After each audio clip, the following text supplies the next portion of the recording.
আসসালামু আলাইকুম ভিউয়ার্স, আপনারা সকলে কেমন আছেন? আশা করি ভিউয়ার্স সকলে অনেক ভালো আছেন। আপনাদের দোয়াতে আমি নিজে অনেক ভালো আছি। আজকের ভিডিওতে আমি আপনাদেরকে একটি ট্রান্সফরমার সম্পর্কে কিছু আলোচনা করব। তো এই ট্রান্সফরমারটি কত ভোল্ট, কত অ্যাম্পিয়ার, এমনকি এই ট্রান্সফরমারটি কত নাম্বার তার দিয়ে বাদাই করা হয়েছে, আর এই ট্রান্সফরমারটি অ্যালুমিনিয়াম অথবা কপার দিয়ে বাদাই করলে কত টাকা খরচ আসতে পারে, এই সব কিছু নিয়ে এই ভিডিওতে আলোচনা করব। তাই আপনারা ভিডিওটি না টেনে শেষ পর্যন্ত দেখতে থাকুন। তো ভিডিওটি শুরু করার প্রথমে আমি আপনাদেরকে এই ট্রান্সফরমারের লুপগুলোর সাথে একটু পরিচয় করিয়ে দেব। তো প্রথমে যে আপনারা দুটি তার দেখতে পাচ্ছেন এখানে, ব্ল্যাক এমনকি ব্রাউন, তো এই দুটি তার হচ্ছে আমাদের 220 ভোল্ট ইনপুট করার জন্য যে প্রাইমারি উইন্ডিংটা করা হয়েছিল, তো সেই প্রাইমারি উইন্ডিংয়ের থেকে বের করা হয়েছে, তো এটি 220 ভোল্ট ইনপুট করার জন্য। তো তারপরে আপনারা এখানে যে আরও তিনটি লুপ দেখতে পাচ্ছেন, এই তিনটি লুপ হচ্ছে 12, তারপরে 0, তারপর 12। তো 12, 0, 12 এই তিনটি লুপ আমাদের যে সার্কিটটি দিয়ে অ্যাম্পলিফায়ারটি তৈরি করব, তো সেই সার্কিটটিতে প্রয়োজন আছে। তো তারপরে আপনারা এখানে আরও দুটি লুপ দেখতে পাচ্ছেন, তো এই দুটি লুপ হচ্ছে শুধু 12 ভোল্ট। তো এটা হচ্ছে 0, তারপরে 12। তো 0, 12 ভোল্ট এখানে বের করার মানে হচ্ছে আমাদের অ্যাম্পলিফায়ারটিতে যদি কোনো কুলিং ফ্যান ব্যবহার করি তাহলে সেখানে এটির প্রয়োজন আছে, অথবা যদি কোনো প্রকার বেস্টন সার্কিট ব্যবহার করি সেই ক্ষেত্রেও কিন্তু আমাদের এই ভোল্টেজটার প্রয়োজন হবে। তো সেই ক্ষেত্রে আমরা এখানে 12 ভোল্ট বের করে রেখেছি। তো এখানে দেখেন আমরা ফাইনালি যে তিনটি ওয়্যার আমরা দেখতে পাচ্ছি, একটা হচ্ছে ব্ল্যাক, হোয়াইট এমনকি রেড। তো এই ওয়্যারগুলো দিয়ে কিন্তু আমরা মেইন এটাতে যে আউটপুটটা নেব, তো সেই মেইন আউটপুটটা এখান থেকে বের করা হয়েছে। তো এটা হচ্ছে 55, তারপরে 0, তারপরে 55। তো 55, 0, 55 যে আমরা লুপটি বের করেছি, তো এটি দিয়ে কিন্তু আমরা 15 এম্পিয়ার আউটপুট পাবো।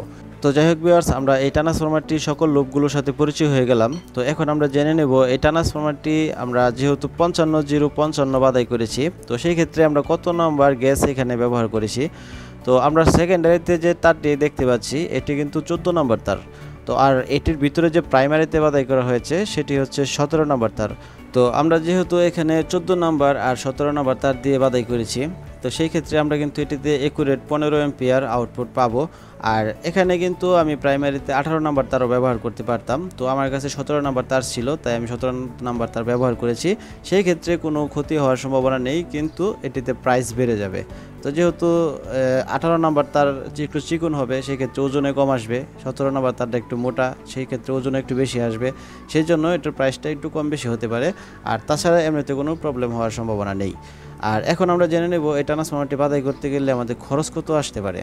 তো এটি যেহেতু একটি কপার ট্রান্সফরমার, তো এটি আর কেবল দিয়ে বাদাই করা হয়েছে। তো এখন আমি আপনাদেরকে আরও একটি জিনিস ক্লিয়ার করে দিচ্ছি। তো এই কপারের মধ্যে কিন্তু বিভিন্ন কোয়ালিটি রয়েছে। তো যেমন এটি হচ্ছে আর কেবল, এটি 1400 টাকা কেজি। আর আরেকটা আছে আপনার কেয়ালি, ওটা আগে 800 টাকা ছিল, বর্তমানে 1000 টাকার মধ্যে চলে গেছে। তো এটির কিন্তু বিভিন্ন প্রাইস কম বেশি রয়েছে। তো এটি আপনার শুধু কপার হলেই হবে না, কপারের মধ্যে বিভিন্ন কোয়ালিটি আছে। তো আর কেবল মোটামুটি ভালো একটি ব্র্যান্ড, ভালো একটি কেবল। তো এই কেবলটা যেহেতু এটা বাদাই করা হয়েছে, তো এই ট্রান্সফরমারটি বর্তমানে রেট পড়বে 4000 টাকা। তো এটি যদি আবার আপনারা নর্মাল কেবল দিয়ে বাদাই করেন, তো সেই ক্ষেত্রে কিন্তু 3500 টাকা বা 3200 টাকার মধ্যে হয়ে যাবে। তো আবার এই সেম ট্রান্সফরমারটি যদি আপনারা অ্যালুমিনিয়াম দিয়ে বাদাই করেন, সেই ক্ষেত্রে কিন্তু এটার রেটটা অর্ধেকের নিচে নেমে যাবে। তো যেমন এটি যদি এখন বর্তমানে রেট 4000 টাকা হয়, তাহলে এটি কিন্তু যদি আপনারা অ্যালুমিনিয়াম দিয়ে বাদাই করেন তাহলে 1500 টাকা দিয়ে পেয়ে যাবেন। তো কেবল সাইজ একই থাকবে, সব কিছু একই থাকবে, এম্পিয়ার ভোল্টেজ সব কিছু একই থাকবে, শুধু প্রাইসটা কমে যাবে। তার কারণ হচ্ছে আমাদের এই ট্রান্সফরমারটিতে যদি কপার দিয়ে বাদাই করতে যাই তাহলে এটিতে প্রায় 3 কেজি 3.5 কেজির মতো তার লেগে যাবে।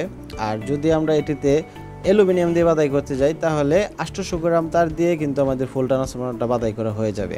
তো 800 গ্রাম তার, কপারের তার এমনিতেই প্রাইস বেশি, আবার এমনিতে ওজনও অনেক বেশি আসতেছে। আর অ্যালুমিনিয়াম তার এমনিতেও প্রাইস কম, তারপরেও আবার ওজনও খুব কম, সেই ক্ষেত্রে কিন্তু এটির দাম খুবই কমে যাবে। তো এই অ্যালুমিনিয়াম দিয়ে বাদাই করলেও কিন্তু পারফরমেন্স খুব একটা খারাপ না, ভালোই আসে। কিন্তু মানুষের মাথায় একটা ধারণা ঢুকে গেছে যে আমার কপার হলেই মনে হয় সাউন্ড কোয়ালিটি ভালো হবে। তো কপারের সাউন্ড কোয়ালিটি ভালো, এটা আমি বিশ্বাস করি, কিন্তু অ্যালুমিনিয়াম দিয়েও একদম খারাপ হয় না। তো বাজেটের ক্ষেত্রে অ্যালুমিনিয়ামই আমার কাছে বেটার মনে হয়। তো যাই হোক, এই ট্রান্সফরমারটি সম্পর্কে আমি আপনাদের মাঝে বেশ কিছু আলোচনা করলাম। তো আমার এই আলোচনার মাঝেও যদি কোনো প্রকার ভুল হয়ে থাকে অবশ্যই আপনারা ক্ষমার দৃষ্টিতে দেখবেন। আর তাছাড়া আমি আপনাদেরকে আরেকটি ইনফরমেশন দিতে যাই, তো যেটি না দিলেই নয়। তো আমার যে বিডি টেক 258 যে চ্যানেলটি রয়েছিল, তো সেই চ্যানেলটি কিন্তু আমার কাছে বর্তমানে আর নেই, কারণ ওটি একজন হ্যাকার হ্যাক করে নিয়ে গেছে। তো তো সেই জন্যই বেশ কিছুদিন হয়ে গেল আপনাদের মাঝে কোনো ভিডিও নিয়ে আসতে পারিনি, কারণ মন মানসিকতা নষ্ট হয়ে গিয়েছিল ওই চ্যানেলটা আমার কাছ থেকে হ্যাক হয়ে যাওয়ার পরে। তো আমি ভেবেছিলাম যে আর কোনো ভিডিও আপলোড করব না ইউটিউবে। তো তারপরেও আমি এখন আপনাদের মাঝে এই নতুন একটি ভিডিও নিয়ে এসেছি।